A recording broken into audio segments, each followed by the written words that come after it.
வணக்கம் தமிழக மக்களே. நான் வந்து பாத்தீங்கன்னா இப்ப என்னோட கிளாஸ்மேட் எழில சந்திச்சேன்.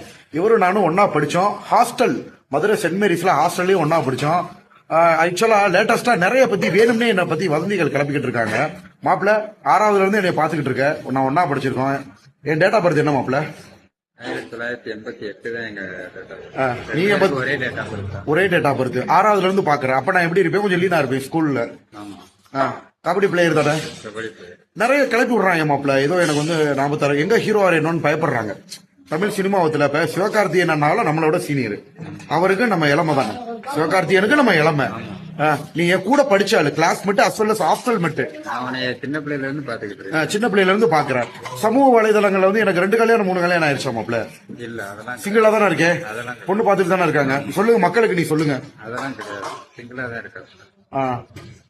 ஓகே மாப்பிள்ள, தேங்க்ஸ் மாப்பிள்ள. ஏன்னா கூட படிச்சவங்க 4 பேர் சொல்றப்ப இது நல்லா இருக்கும். தேவையில்லாத வழியில யாரும் நம்ம எதா இருந்தாலும் நல்லா தெரிஞ்சுக்கிட்டு நீங்க பேசுங்க. அது இன்னொரு நல்லா சொல்லுங்க மாப்பிள்ள. தேவையில்லாத வதந்திகளை யாரும் நம்ப வேணாம். எதா இருந்தாலும் தெளிவா சொல்லிக்கிட்டு அப்புறம் நீங்க நம்ப. பிக் பாஸ் முடிஞ்சதுக்கப்புறம் திவாகர் செம ட்ரிகர் ஆயிட்டாரு. இதுக்கு காரணம் யாருன்னு பார்த்தீங்கன்னா வினோத் அண்ட் திவ்யா தான். திவாகர் தன் ஒரு எங்காவும் தனக்கு மேரேஜ் ஆகலன்னு சொல்லிட்டு பிக் பாஸ் வீட்டுக்குள்ள திவ்யாட்ட மட்டும் இல்லாமல் எல்லா பெட்டுமே சொல்லிட்டு இருந்தார். பட் வெளியில வந்ததுக்கப்புறம் திவ்யாட்ட இன்டர்வியூலேயே போட்டு காமிச்சிட்டாங்க இவருக்கு மேரேஜ் ஆயிருக்கு அப்படின்ட்டு. அண்ட் நெக்ஸ்ட் கான வினோத்தும் நேற்று இன்டர்வியூ கொடுத்துருந்தாரு. அந்த இன்டர்வியூலுமே திவாருக்கு கல்யாணம் ஆச்சு இந்தாங்க போட்டோன்னு சொல்லிட்டு அவர் டைமே காமிச்சிருப்பாங்க. அண்ட் திவ்யா அண்ட் கான வினோத் 2 பேருமே ஃபேன்ஸ் மீட் அட்டன் பண்ணியிருப்பாங்க. அந்த ஃபேன்ஸ் மீட்லையுமே திவாருக்கோட மேரேஜை பற்றி பேசியிருப்பாங்க.